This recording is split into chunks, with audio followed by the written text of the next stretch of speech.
Well, I know this is just to prep everyone here. This is a special 2-day virtual event, and it's not all day by any means. We're going to stick really close to about an hour today, and then maybe an hour and maybe hour 15 tomorrow. Today, I want to review some of the fundamental basics, but also dive deeper into some specific strategies, especially end of the year and specific items or things that come up with self-directing, but how it applies to the lending world that Tim, yes, it is recorded, that Tim Herriage has decades of experience in. Tim, actually, I've known for many, many years, and so I'm gonna give an intro to Tim. But before I do so, I just want to say that the point and what we hope to help all of you listening today and tomorrow, over these 2 days. Today is going to be a lot of information. Tomorrow's going to be a lot of tactical things, things that you can apply to in your life, in your financial plan, when you're borrowing money, when you're lending money, but very specific. And so that's a little bit more unique than a lot of the webinars where we'll talk about maybe oil and gas, or we'll talk about lending in general. We want to dive a bit deeper and answer a lot of questions a day, but really dive even more tactical tomorrow. You will not want to miss tomorrow's session, but we can't go over tomorrow's session without doing today first. So for some of you are new, about half of you are new to listening to myself. It sounds like 3/4 of you or more are new to Tim. You're going to treat to hear from Tim today. And before I get started on a few slides, Tim, I'm going to take kind of the first part of this of today, and then Tim's going to take the second half of today's presentation.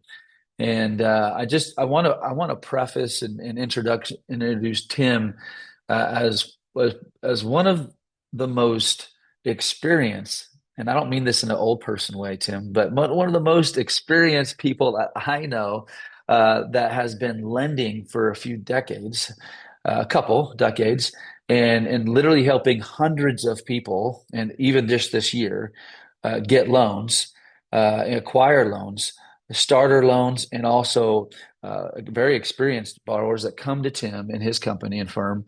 And it's we're gonna like dive underneath the hood about how that works, why Tim got into it, how you can get access to money, how you can actually also lend your money.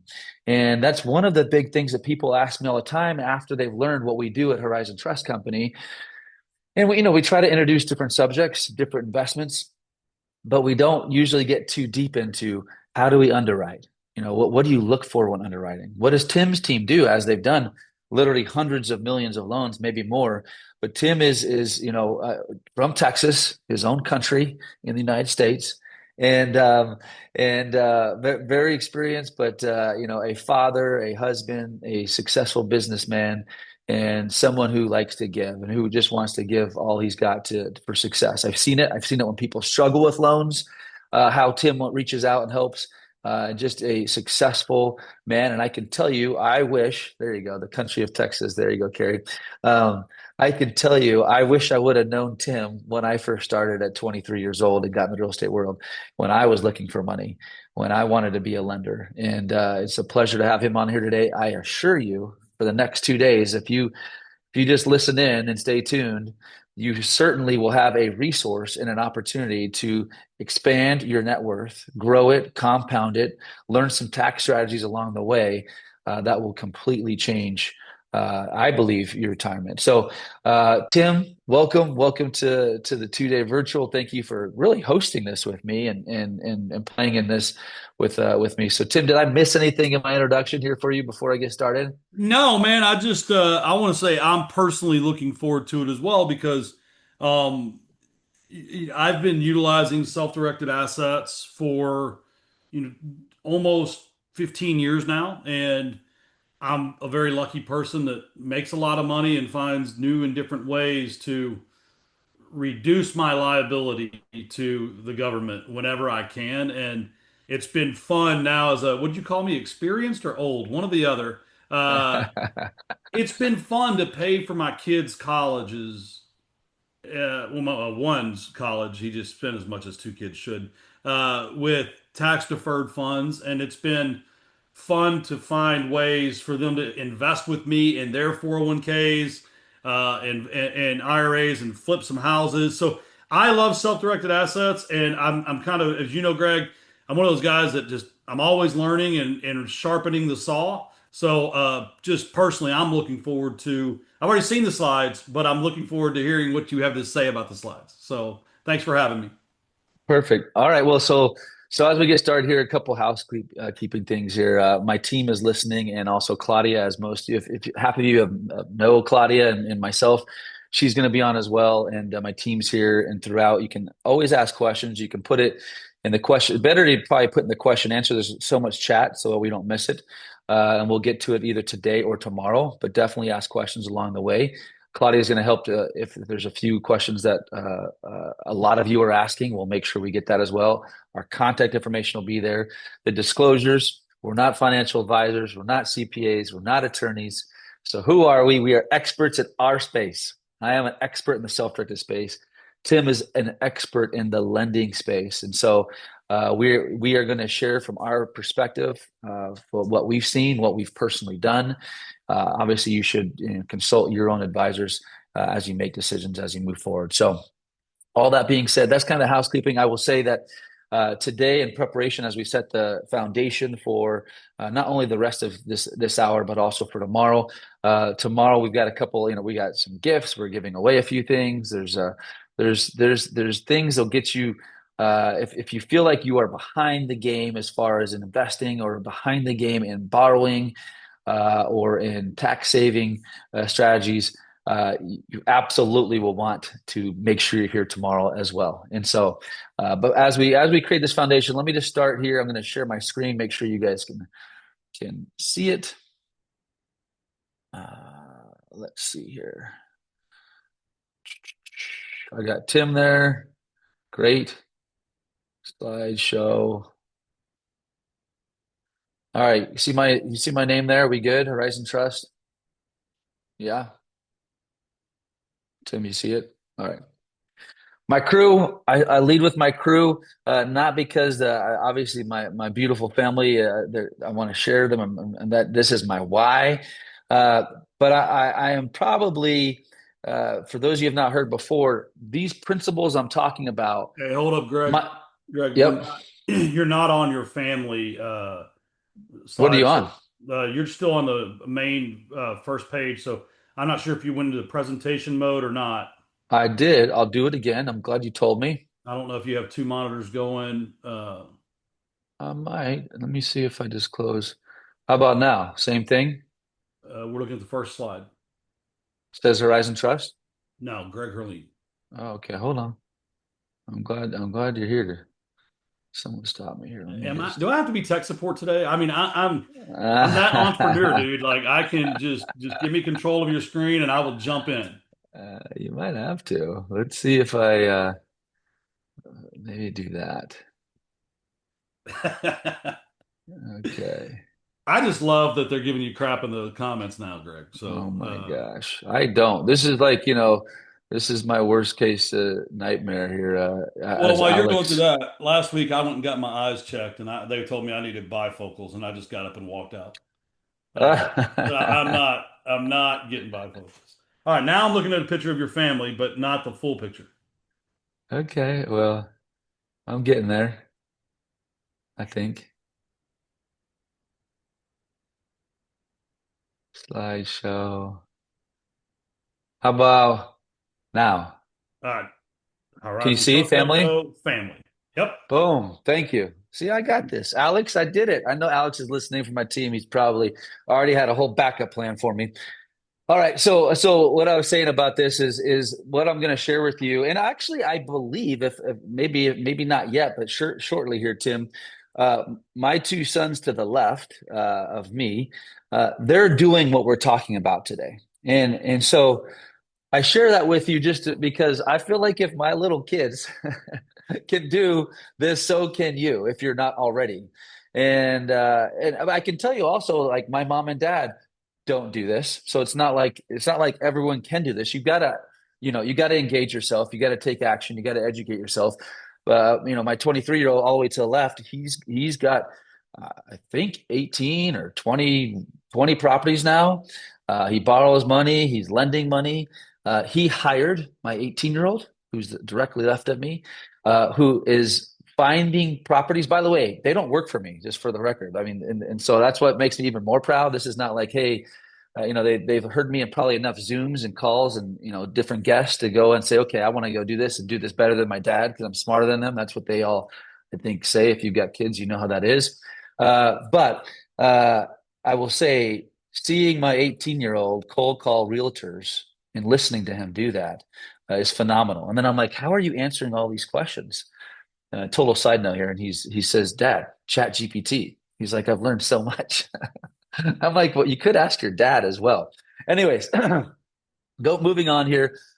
This is where it started for me in the self-directed IRA space. I learned about self-directing, and at 23 years old, the first person that was would partner with me and lend to me had an IRA, a self-directed IRA, and they lent me $60,000 to buy this condo and fix and flip it. So this project with an IRA at the age of 23, I learned, excuse me, so much about business. Most importantly, I learned about money and I learned about IRAs. For me, that was a game changer. For many of you that have heard me before, you've heard maybe some of my stories or some of these examples, but maybe not the details of this one.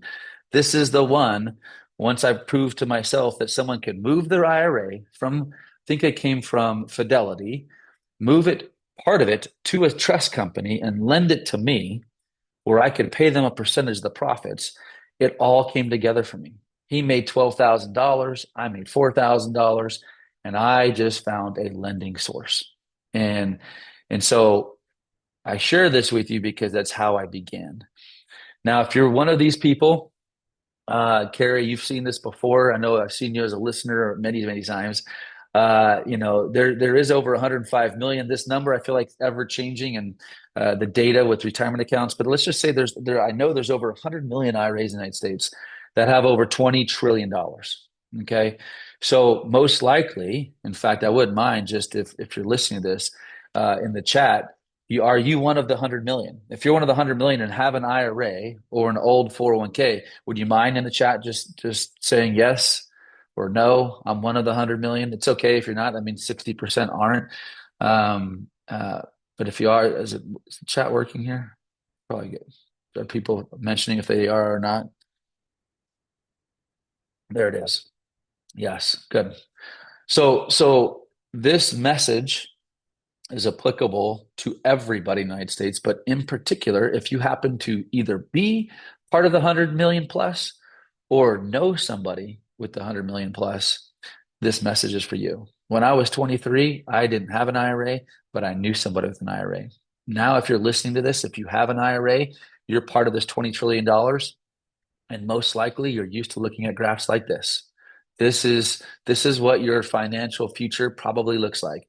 And you're just hoping that when you go to retire, if you're in the stock market, you're buying HAP, you're hoping and praying that that stock is going to crush it and that you're going to be at the top when you go to retire. And you hope it's not a year where, Elon Musk, smokes a joint with Joe Rogan, and then all of a sudden, all of your Tesla stock goes down.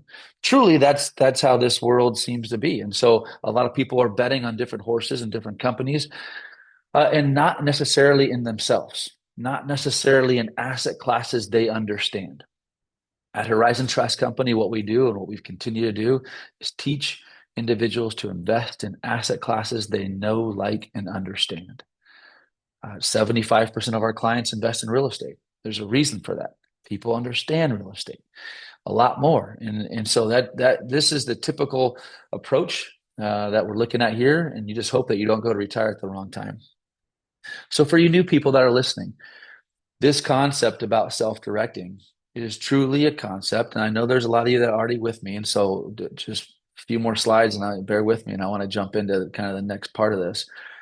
But for those of you that are new, a self-directed retirement account is basically an account that the IRS approved in the 70s. It's been around for almost 50 years, where an individual can move a portion of or all of the retirement account from a typical stock brokerage, Charles Schwab, Fidelity, JP, wherever it may be, from there to a trust company like ours, Horizon Trust Company, and then from there, invest in the assets that they choose. And we'll talk about that. Now, when I say they choose, it's not typically a stock or mutual fund. So there are a few things, when it comes to self-directing that you can and cannot invest in, and we'll talk about that a little bit later. But typically, people are investing in asset classes that are non-traditional, like real estate, like Bitcoin, precious metals, businesses. But like I said, where I've found most of my success and where most of my clients invested has been in real estate and or lending.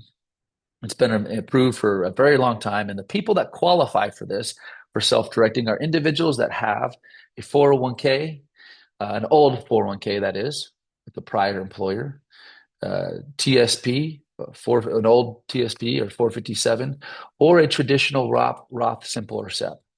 Now, if you have one of these type of accounts, when you move it over, all or portion of it, to a Horizon Trust Company and it becomes self-directed, it is still a traditional self-directed account. The same rules apply as far as contributions and distributions.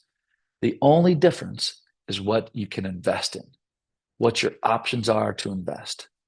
These investments are alternative in nature, so they have bigger swings. There's definitely risk still that applies. You invest in the wrong entity or the wrong investment or at the wrong price, you can lose. But you invest in the right asset with the right collateral, with the right terms, you can win. And the idea is, as you use your self-directed IRA and you use your retirement funds, uh, you change the way you're thinking, like my mom used to do. My mom and dad put their money in and they didn't have any idea where their money was going. Just putting it in the stock market, doing what they were told to put in and not knowing where it was invested. And after 5, 10 years, they often found themselves in the same place they were 5 years ago. It wasn't changing very much. Now, of course, at times, if you look at the right year, it was up. But I can tell you the idea is when people self-direct, what the hope is that the trajectory is more like this. It's not flat, it's not up and down, but it's a consistent growth, compounded, and avoiding paying taxes on your gains every single year. So essentially forever, if it's in a Roth, or you're deferring it for a long time. So why don't most Americans know that they can self-direct? Wall Street doesn't want you to know. There is no compensation for your advisor if you move all of your money from them. Now, I am not saying you should move all your money, nor am I saying self-directing is for everyone. This is for those that want to direct and invest in different asset classes that typical Wall Street won't show to you. Now, if you look into us, there's all kinds of stories. The big stories, the Mitt Romneys, the Peter Thiel, right, who's turned his $5,000 into hundreds of millions. They're out there, sure, but that's not necessarily what I'm saying that you will do or you should do. Obviously, if we could, I think we all would. But the idea is making better returns, more consistent returns than you do in the stock market. The other thing is what people don't understand or realize is how much you're paying in fees. Most people are paying so much in fees where they currently are at. At Horizon Trust Company, most of you self-direct, it's less than 1%, and so the fees won't gobble up your money that you're earning as well. Again, some of you might have seen this before. You can invest in almost anything. My son invests not only in real estate, he invests in machinery and different equipment. We're going to talk about a few specific investments here with Tim a little bit today, but a lot tomorrow as well. And so there's all kinds of different options. So the last couple of slides on self-directing, I want to share. There's some certain rules on who you can and cannot invest with. That are important. A lot of people get excited about this concept about self-directing. They want to move their IRA over to us. And then they're like, hey, I'm going to lend my money to my kid. I'm going to lend it to Carson so he can go out and do a deal and pay me a return. You can't do that. You can't lend to your kids. So the red is where you can't really partner with per se with IRA, non-IRA money. Now, me and my wife can, with both of our IRAs, invest in something. We can definitely do that. But I can't lend my IRA to my wife. I could lend my IRA to Tim because he's outside of the orange and he's not a family member, but I could also lend to a brother as well, as you can see, or uncle or aunt. Why those rules? I've got personal feelings and opinions why those rules. I'm sure some of you do as well. They're like, oh, you know what? This makes sense. This is why.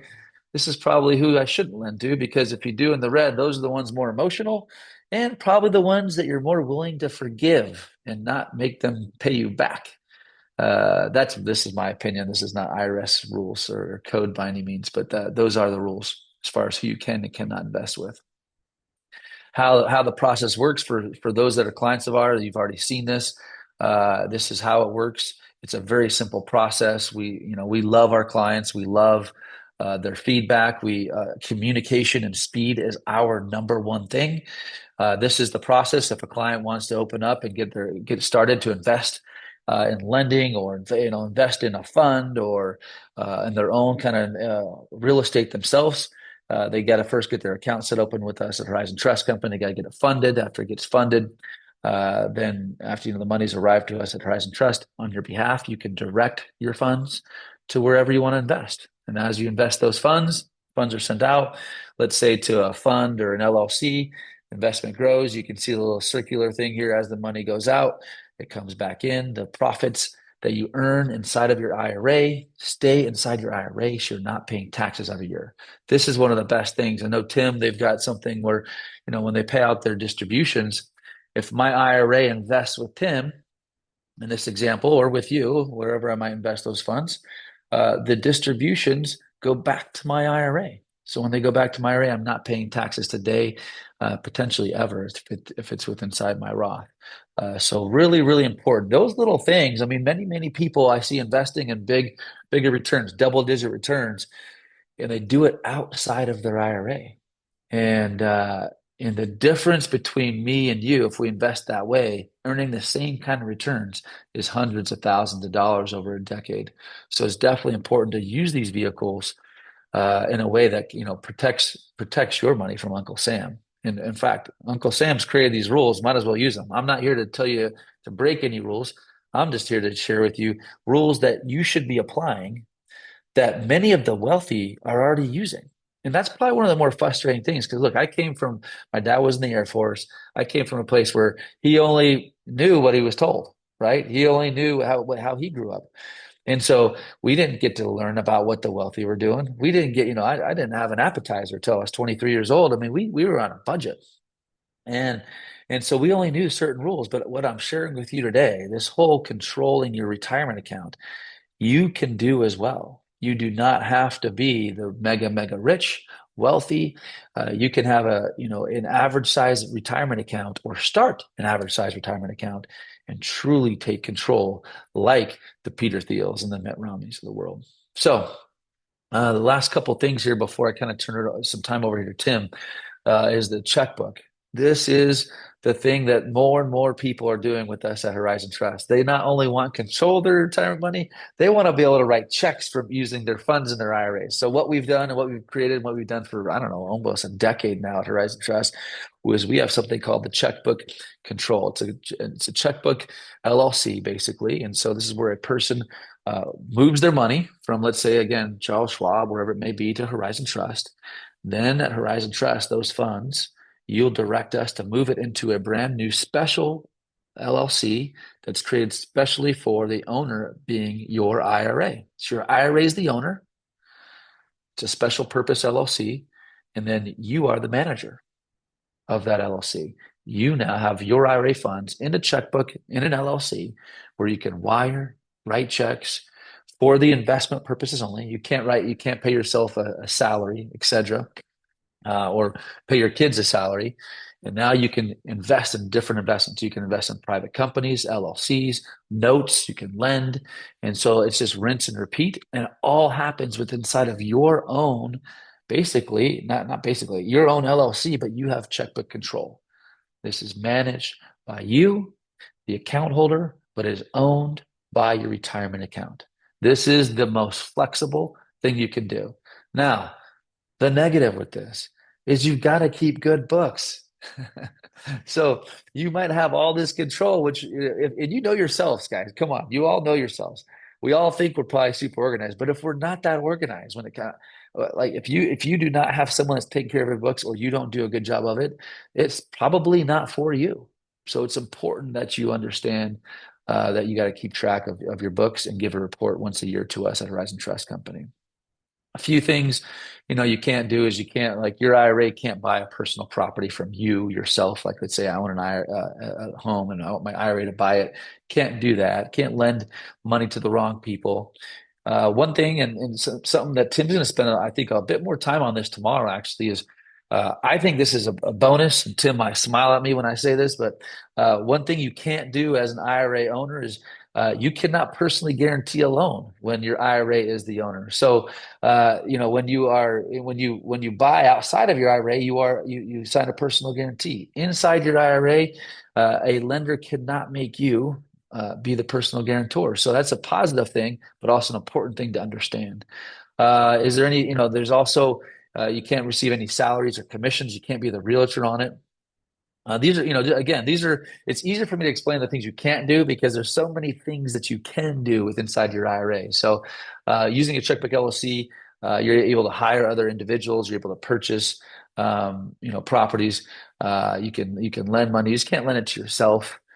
You can't, allow a family member live in the rental unit, et cetera. So you can't, it's just really important in that family tree line that I shared with you, to make sure you don't do anything disqualified. The good news is we've been doing this 15 years.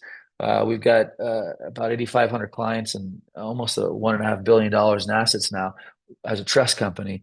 We help individuals do this every single day. So if you have a question or a concern, we help individuals do it. Now, one of the major things, or probably the first thing people ask me after they say, yes, I have an IRA or an old 401k, yes, I want to self-direct, this all sounds great. Where do I go? I'm going to open my account. Now I'm with you at Horizon Trust Company. What do I do? And so we try to have a few webinars every year and we share kind of a few things that you can do. But today, what we get to hear is someone who not only teaches, does this all day, every day, he and his team, Tim, to share. If you ever wanted to know how to lend money and also what a professional company does on the criteria, we get to hear from Tim today. So many of you, I saw in here, I don't know, probably a third of you, and maybe almost a half, but a third of you are already clients of ours at Horizon Trust Company. Uh, the question has come up often of, now what do I do? What are some other things I can invest in? Or some other people or businesses I can invest in? And what are the criteria and credibility of those different investments?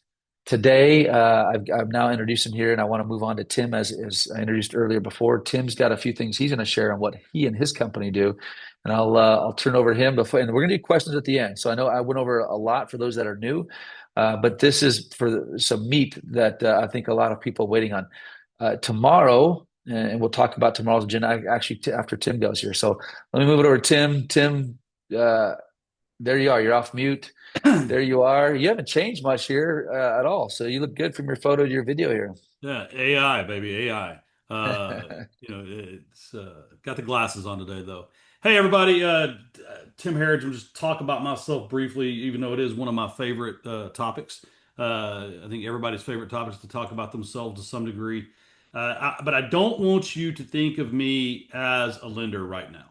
I want you to realize that when I got out of the Marine Corps in 2001, I fell into real estate investing and I did everything the hard way, from raising 100% financing from IRAs and private lenders to structuring second liens to starting to buy owner finance notes and build owner finance notes and create owner finance notes, wrap transactions subject to, before these things even had names. I was the scrappy guy running around Dallas just trying to make it work because I don't come from money.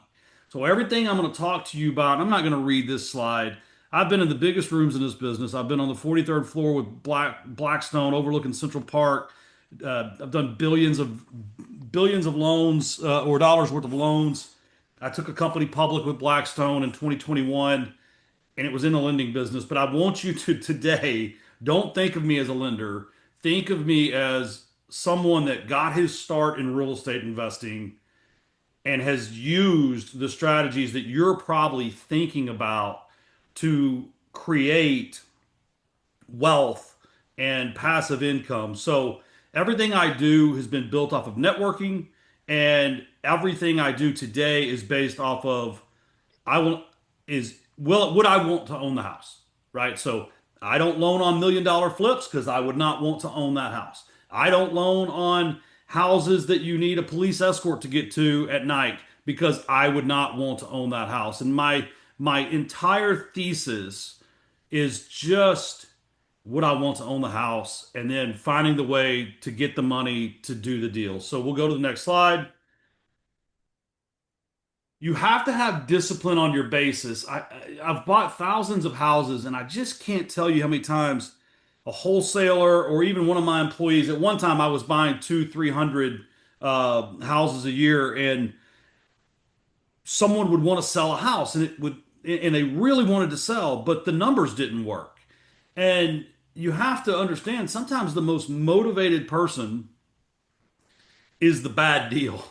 They're ready to sign the contract now, but the reason is because it's a bad deal. Never ever do you want your basis to be above 80% of ARV. And I use the word basis because I'm talking about the purchase price, the renovation, your closing cost, all of your interest carry costs that you're going to be out for the time period of the renovation, right? You've got to have that margin. It's the reason why in a declining market right now, my lending business is growing because I'm only loaning to people that have the right deal that they can get in and get out and make a profit. I don't want to be on the losing end of a deal with you.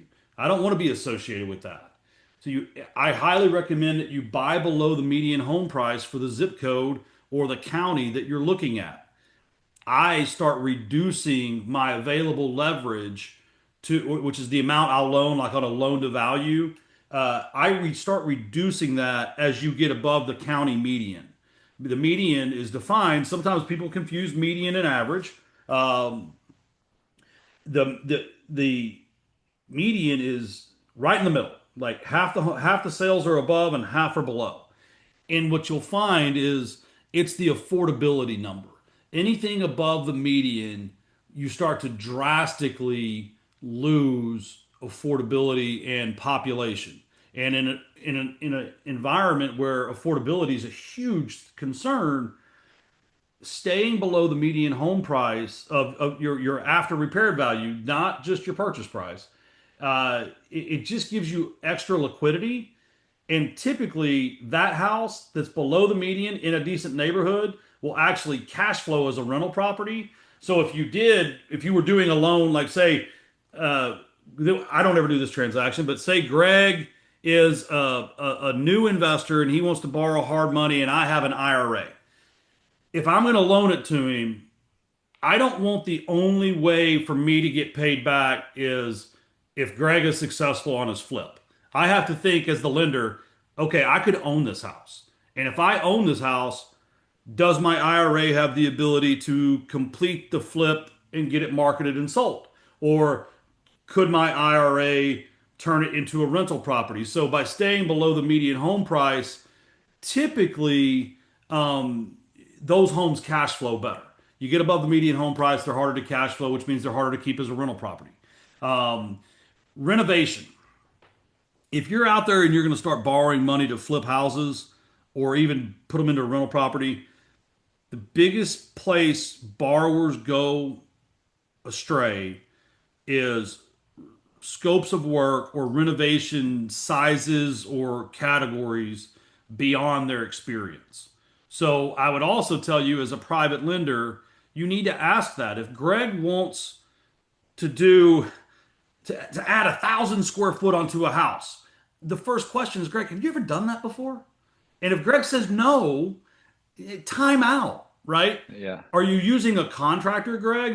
Does the contractor do this? There could be a good story, but especially if you're the private lender and you don't have experience in doing it, now what happens if you have to foreclose on that mid-project, right? Permits are pulled, roofs torn off, and it's framed.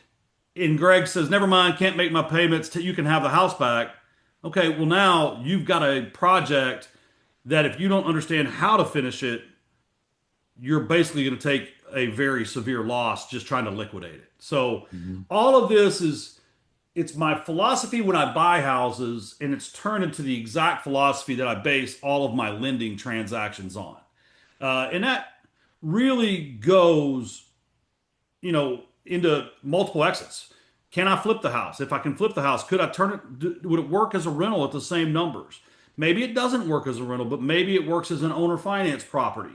Do I have the ability to execute an owner finance transaction in that geography? Or another good exit strategy is a turnkey rental. Oftentimes you can, if I have to foreclose or say I'm gonna keep acting like I'm foreclosing on Greg. If Greg buys this house and puts a tenant in there, and then his refinance falls through, which happens a lot. Now I foreclose and I've got a tenant in the house. Well, okay. Is there another rental investor I could sell that home to with a tenant in place? Right. So evaluating multiple exit strategies as a part of borrower criteria is the same as evaluating it as a buyer. I just recommend it in both. And then the biggest problem we see from customers right now is bad comps.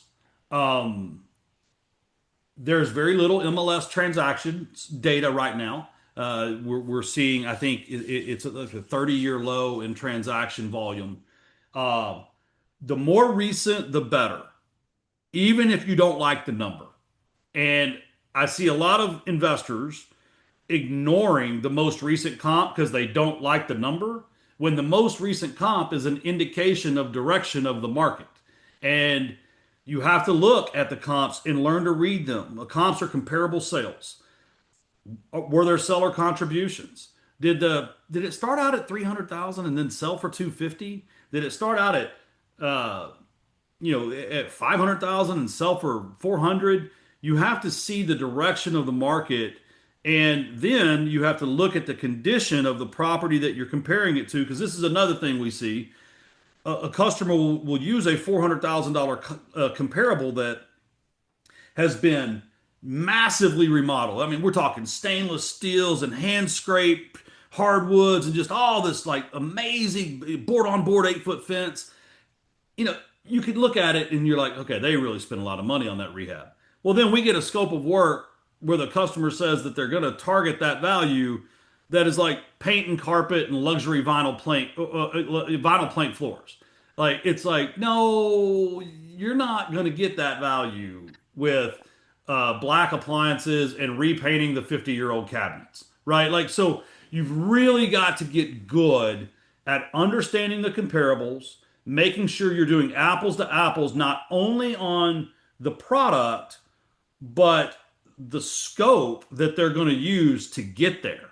Because if the two are misaligned, yeah, you may have a willing and able borrower, but you're going to have a problem in 3 or 4 months. And that's why at Mhm. Turnus, we started. I was at another company that was doing about 8,000 loans a year as the executive director, and I'm still on the board there. But I really wanted to start Turnus, which is a investor focused company. We're actually owned by our customers. Greg is a shareholder. And we have this thing called the Founders Club. So we're a little different, but in the 22 months we've been open, we've done nearly 400 loans and we've had one foreclosure. And I'm very proud of that because number one, I don't want to mess up someone's credit or desire or history. But number two, I don't want to be the lender that's known for setting people up for failure either.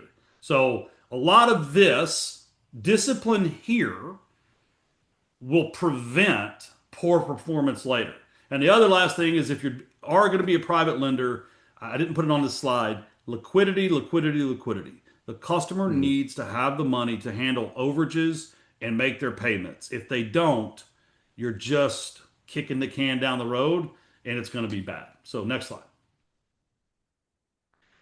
So it's been fun in the last 52 or 22 months. We started out January of 2024, I opened up Turnus in a little Regis suite downtown Dallas. I was the sales guy, I was the underwriter, I was the processor, I was the closer, I was the funder, I was the servicer. I just did everything because I knew that the process would be so important. And I had a family office that's done a large percent of our notes and continues to do our notes with us through our funds that they were like, okay, well, we need to know your underwriting guidelines. So I literally sat down in January of 2024, opened up Microsoft Word, and I basically typed a 3-page document that said how I'm going to underwrite loans. It's now 50 pages plus because I started out as the only person. Today I have 40 people at the company, right? And that's in the last 22 months. I have an amazing chief operating officer that has former underwriter experience and head of credit experience. So it's now evolved. And as it evolves, we've gotten better quality loans. So the first ones were a little rough, right? Had to. I think the first 3 loans that I was the salesperson on all went into default. They didn't get they didn't get to foreclosure because I kind of knew the guys and gals, and like I got in and helped them do it, which has also been an important thing here at Turnus because now that's part of our culture. We don't just throw people into default and take them to the courthouse and foreclose on them. We help them do a short sale. We help them do a deed in lieu. We help them realize that, hey, you showed us this retirement account that you have. You need to take an emergency loan away. Like literally, I had a lady that was about to go into foreclosure that did not realize she could take an emergency loan from her old 401(k) or from her Edward Jones account or whatever. And like we helped her, right? And so that's actually it's been kind of it's a proud thing, proud dad moment, if you will, that culture continues in the company of one of service. We're here to help the customers, and if the customers will work with us, we can often find a solution. But it's because of the last slide at the top, the first bullet, we always limit our exposure. So there's always equity there. And if there's equity and it was a solid transaction, we can help them get out of it. So little things like proud dad moment, is that right? I mean, when you're running a company and you're responsible for 40 people's lives and paychecks, I mean, you're like their parent. You're sometimes an adult babysitter, but that's just the way it works. So heavy rehab. So one of the things I didn't have heavy rehab definitions before. Now heavy rehab is defined as any renovation that's 50% or greater of the purchase price. So if you're paying 100,000 for a house and you're going to spend 50,000 or more on it, we classify that as a heavy rehab. We'll still do it, but we have extra requirements and checklist stuff that we have to go through. We started decreasing our loan to value above median home price. Never thought about it, but I don't really want to give Greg more than 3 loans until he's at least paid one back. At first we didn't have a system for that, so now you laugh. Where am I buying $100,000 house? I'll get sidetracked. I won't read those comments yet, but our average loan amount is $200,000, and we have a lot of Midwest customers and even Southeast customers that are transacting where they're all in less than 200,000 all the time. So anyway, That's where Carson's buying too. All of yeah. Carson's are 200 less, but we'll go to that later. Yep. Uh, really getting exposure limits. Yeah, Turnus is a hard money company. Iteration lessons. So there's a company called Funding Shield. If you're ever going to do private loans, use Funding Shield. I think it's 30 or 40 bucks per file. And what they do is they validate the title company's wiring instructions. Wire fraud is a massive risk. And Funding Shield not only goes out and validates that the name of the title company is actually on the bank, but then they validate the E&O insurance of the title company and the licensing status. You would be amazed. 40% of the title companies that we've seen in the last 22 months are not properly licensed to issue the insurance policy that they're promising you. It is insane. Some of them, they've let their certificate of good standing lapse. So you really have to underwrite the title company because you're trusting them. You're going to tell Horizon Trust to wire $250,000. And if you got intercepted or got the wrong instructions, nobody's giving you a refund. And there's some sophisticated stuff out there. So Funding Shield, limit your borrower concentration. Don't go out and loan 10 loans to one person and because they painted a good picture or they're popular on social media. I'll tell you this, the more followers someone has on social media, it tends to make them a worse borrower. I don't know why, but there's been several people that are influencers in the space that have 100,000 followers that I've had to put into default multiple times. So I'm just saying, in God we trust, all other we monitor. Certain MSA means metropolitan statistical area. So like Tampa, Florida, I normally loan 70% as my max. I will not loan 60% in Tampa right now. That market is declining 5 to 10% a month in some subsets. And it's very important that I protect my capital. I'm not saying a real estate investor can't make money there. I'm just going to limit my exposure so that I don't lose money. Uh, Number one, do not do favors. I think this is in here several times in the presentation. No favors. Lending is a business. Lending is a contract. The more favors you do, the more risky it will be, and you will lose money. It just, I can, after 20 something years in this business, I can tell you when I do favors for a friend or a family, that's typically the deal that goes bad, that you memorize the property address because you have to deal with it every other day. Um, process is process. It will create a predictable outcome and protect your principal. Um, when you get to an underwriting stage, so basically after you've collected everything and you're ready to close the loan, just stop and recheck everything. That's what we do in underwriting. It takes about a day, right? And underwriting, recheck everything. If it doesn't line up, go validate it. Legal review of entities. Make sure you have an attorney look at like Greg's legal docs because literally we see people that have Greg's Pizza LLC that try to borrow money to flip a house. Well, the entity's not authorized to take debt. The entity's not authorized to flip a house. So I've heard of court cases and been involved in one of them in another company where someone got the mortgage dismissed, like erased, deleted, because the entity was not authorized to take debt. So always have an attorney review the legal entity docs and just double check all the closing docs before you tell them to send a wire. Um, we are rapidly growing, well above trend line. It's been an amazing ride. It took me 12 months, not me, it took our team 12 months to do our first 100 loans. It took 6 months to do the next 100 loans. It took 3 months to do the next 100 loans. And then we'll be at 100 a month pretty soon. So I'm just super proud of my team. We're rapidly scaling and quality remains super tight. Um, we never go above 70% on our loans. Um, and it's never 100% true loan to cost. So I have 100% financing of purchase and renovation, but you are going to write me a check for, or the title company a check for your origination points, your fees, your title policy, and prorated interest. So it's always cash in, which is super important. And for those of you that flip in your IRAs, I will tell you, I do this same leverage with IRAs, non-recourse, no personal guarantee. I don't cut it down to 50%. So if you've got $20,000 in your IRA, you can probably go flip a $300,000 house using my loan product. We'll talk about that more tomorrow, I'm sure. Um, Wow. Always, if you're loaning people the repair funds, don't give it to them up front. We see a lot of private lenders get hosed.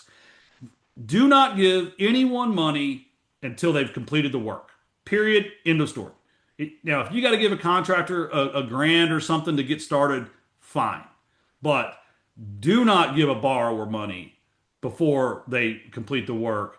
They will rob Peter to pay Paul, and eventually, and you're Peter in this example, and eventually they run out of Peters and Paul doesn't get paid. So, a couple little tricks. Watch percent complete versus percent remaining on the note. So, if you do a 6 month loan, at month three, if they're not halfway done with the rehab, they're halfway done with the loan, you're probably going to have a problem. It's probably not going to pay off on time. Then find the borrowers that do the rehab fast, like in 30 days, and keep loaning them, money.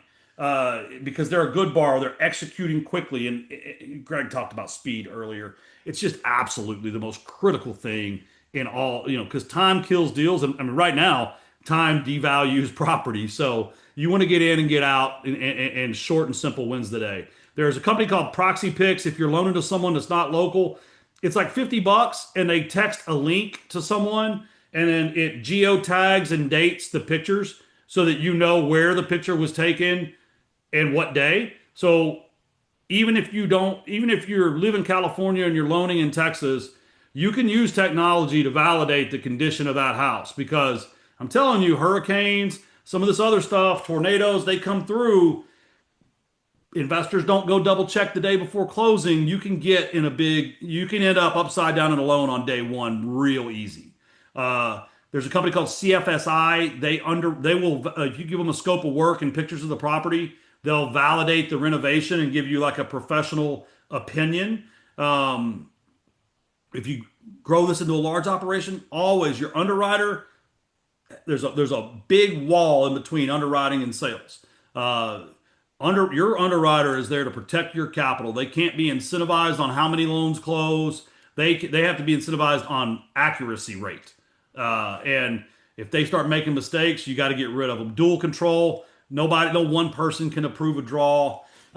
So look, I mean, I'm telling you all this because I've been the private lender that's doing one or two out of my LLC or out of my IRA or second liens. I used to do a lot of second liens. I used to borrow a lot of second liens. At Turnus, we allow second liens. So if you want to go meet if someone on this call that has $20,000 in their IRA, you could literally partner with them, let them put a second lien against the property to fund your interest reserves and like your down payment and closing costs. And I require it to be properly recorded because I've seen a lot of people do second liens that aren't properly recorded, and that's dangerous for the lender. Don't let your IRA be in danger, right? Get everything properly secured, properly recorded. We don't do favors. It's a real business. And just double check. Would you want to own the house? Because if you've got a second lien and that customer goes bad on my first lien, you're going to get one letter. And that letter says, you better step in and pay me off, or I'm going to go foreclose and you're going to get wiped out. And that's like a real wipeout. Like if I foreclose on my first lien and you haven't made me whole, so you got to make sure that if you're going to do a second lien with someone, that you would be willing to own the house. Double check your doc. Go ahead. I was going to just add for those excited. I got a couple messages here. We are we've got like 5 or 10 minutes left, and there's like two more slides in a little like 5 or 10 minutes. That being said, I want to interrupt you, Tim, because I want to let everyone know, Tim, tomorrow, Tim, we wanted to give you the kind of the foundational things that I don't frankly want to do. Tim just explained half the things his company does that I don't like. The due diligence involved, the time, experiences, the failures, the mishaps, what he does. He now not only lends money, but has a fund where people can go into his deals. And so tomorrow we're going to talk really tactical about what to do when you've got money, how to avoid the taxes, but then also how to leverage your retirement account and or invest your funds to have someone else do all what he's been talking about, so you're going to avoid the pitfalls, the foreclosures, the issues, and credibility, contractors, etc. So I just want to say that because I know some of you are jumping off, but definitely stay with us the next 5 or 10 minutes. This learning curve of kind of collapsing 10 years of, I would say of my 25 years, I've probably had 7 years of pretty tough years. Trying to collapse those 7 years into 2 years or less is the idea of what Tim and his firm does. And so his credibility, what he's been doing, and his team has been incredible. So I only interrupted Tim because I know there's some people have a hard stop, but those can stay with us another 5 minutes. That's great. Please do stay with us next 5 minutes. And then tomorrow We're going to talk about the specifics as well as the gifts for those that are looking for money or that want to get some passive money. Tomorrow, we're talking about that for same time tomorrow at 10 o'clock. But anyways, Tim, sorry to interrupt. I just didn't want people to jump off and not hear kind of the details for tomorrow. So go ahead. So I hear you saying talk faster and finish up, Tim. A little bit, a little bit. Yeah, so double check your docs. The biggest thing, you've all read the slide, no favors. Don't do people favors in business. You do favors for people on a Friday night when you buy them a drink. You don't do favors with your money and your retirement. Greg's social media post the other day said, "It's your retirement. Invest like it, right? Like, and treat this like that too." All right, you can go to the next slide. I'll hurry up. You're good. You're good. Yeah, I mean, so like we created the cash flow fund. We're happy to give you information about it. Basically we originate the loans and the fund buys the loans from us. And you can see that all that information. I put the first 500K in there, and I'm trying to talk my wife into selling all of my houses, and like because I'm not getting 8% at the bank, and it looks like we're going to print a 9 in the first quarter of operation, and it'll end up being a 12 to 15% return. So I love the cash flow fund. And I only made it a 6-month lockup. That way, if I get on a really good deal, I can pull my money out and go use it. All right, next slide. You're good. Oh, there. Hey, I'd like to point out it's 1 o'clock. I finished on time. You did great. Oh, you're done. All right. Well, I don't know if we got lots of questions. So I almost feel like I would like to tackle some of those and actually have Claudia come on as we tackle it. Claudia, can you join us? It's always good having you here. And most of you are still here with us. Claudia, tomorrow, I know there's a few things that we got 3 giveaways, like valuable, like $1,000 or more giveaways that we want to give out tomorrow. But some specifics, I think more important than the giveaways is what Tim's going to be providing tomorrow as far as lending and this fund in both directions. And so I'm going to stop the share because I know Claudia has been on this whole time answering some of your questions and feedback. Claudia, welcome from the Horizon Studio. How are you doing, Claudia? I'm doing great. How are you, Greg? Thank you so much, We're Greg and Tim, for a great presentation. How are you guys feeling? good, great, great. You tell us how. I mean, you've been on the chat, so Claudia, what would you like to answer? Because we have not kept up with the chat and questions, or something we can go over today, or move most of it for tomorrow. Let us know. Yes. So we have a lot of people asking if we're going to have recordings. We are going to have recordings after tomorrow's presentation. You guys will get all the recordings within 24 to 48 hours. My team will send that out to you. We have some questions for Greg, and then we have some for Tim. Do you want maybe to do 1 or 2, and then we'll leave everything else for tomorrow? That sounds great. Okay, perfect. I have somebody asking about how backdoor Roth IRAs work and how they can go ahead and use Horizon Trust for that. Yeah, so the simplest way is just sharing that a backdoor Roth is a typical traditional traditional retirement account that you might have. And once it's established and moved over to us, you working with your CPA will convert a portion of or all of it to a Roth. A backdoor Roth typically means that someone might make too much money. So if you're making too much money and you can't contribute to a Roth, but you want a Roth, you contribute to a simple or a traditional or SEP. And then later, you convert that account, some or all of it, over the years or in 1 year to a Roth account. It is the best way. Everyone, in my opinion, obviously consult your CPA. Everyone at some point should get as much as they can from their traditional retirement accounts into a Roth. You just need to do it at the right time so it doesn't push you into the wrong tax bracket. So it's really all about timing when you start doing the backdoor Roth. So yeah, that's the quick answer to that. Absolutely. Somebody is asking, how do I use my self-directed IRA to buy into a company? That's one of the many things that you can do with a self-directed IRA. So you want to go over really quickly how it works? It's similar to real estate. You just want to make sure all the documentation's in order. So if you're gonna, just like you'd invest personally into a company, that company, those docs would all be vested and titled in the name of your IRA. So instead of the name of you, it'd be the name of the IRA. The docs, the cap table have to be done correctly, and we can help you with that. Give you the information on how that needs to be titled. But then you can invest directly. Your IRA could be the member in the LLC. Let's punt over to Tim, man. I'm excited to hear Yes. Tim's questions. Tim, I have a question on comps. If there are no like comps, how do you evaluate the differences? Oh my goodness. So number one, ChatGPT is a great tool right now because you can tell it to pretend to be a licensed appraiser and follow what's called USPAP. It's the appraisal standards, and it will. So that's a great hack. You start to expand. So in a perfect world, there would be three sold comps in the last 3 months in the same subdivision, and they were all built within 2 or 3 years of each other.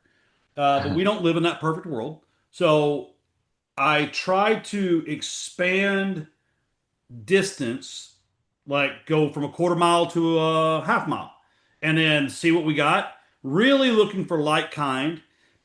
The farther you get, you actually have to dig into the comps more because you may have a different school district, right? There may be a dividing highway that the kids over here get to go to this, and so I always go distance to find like kind in this like the same city, zip code, school district, public services. I don't want to go into a different city. Then I'm going to probably look at a different way. So it's you just got to expand, and then the farther you expand, once you get out of the immediate neighborhood, you just have to verify all the other details like school district, city services, that kind of thing.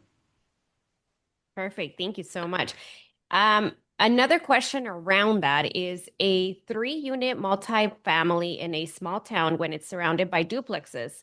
How would price per door compare to price per square foot?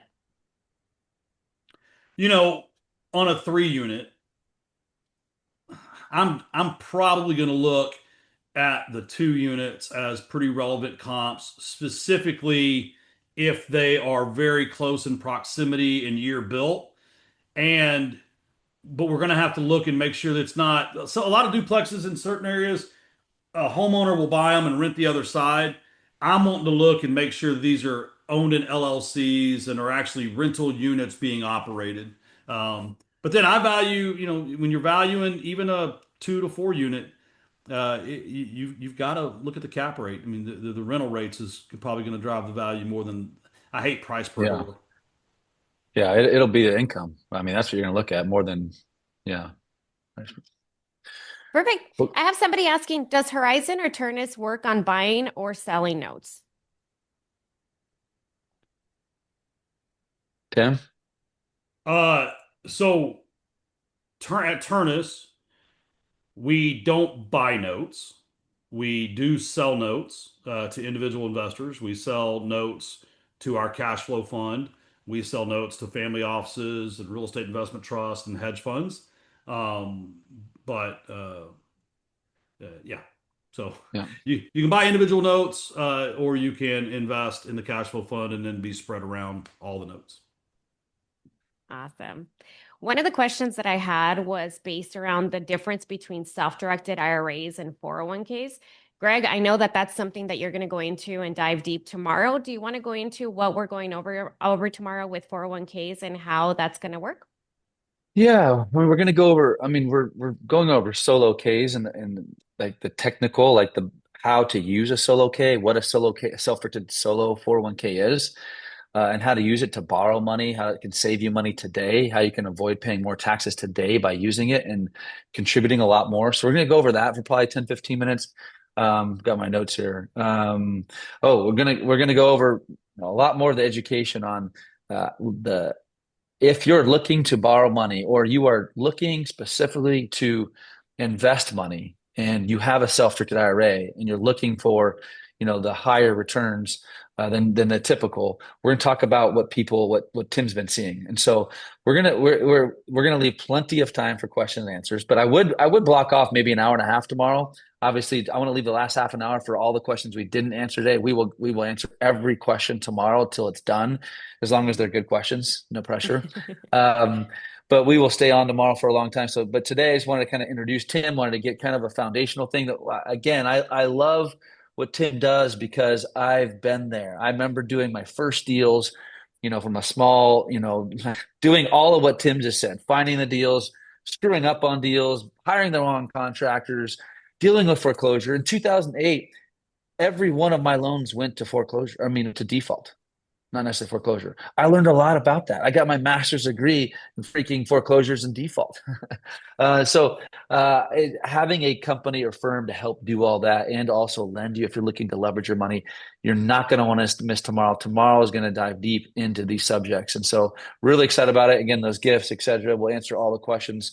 And Claudia, I know will be on there with us with Tim and I tomorrow as well. But 10 o'clock Pacific, 1 Eastern, we're going to hit it again tomorrow. Claudia, did I miss anything? No, we have 3 giveaways that are going to happen at the end of tomorrow's webinar. So we have a lot of information to go over. And yeah, we can't wait to do it. Well, thanks for being here with us today. Thanks for your questions. I know we didn't answer all of them, but tomorrow, if we, or by the way, you got our contact information. No, Tim's put his in there. Feel free to reach out to Tim's team or our team. We will answer all your questions. But just plan on tomorrow. We're going to go through everything tomorrow. So appreciate your time today. Thank you, everybody. Have a great rest of your Wednesday. Hey, thanks for watching this video. Hopefully you enjoyed it. There's lots more great content for you to learn and enjoy and apply to. And so anyways, click on the link below and listen to more videos or set an appointment with us. We look forward to hearing from you and also helping you.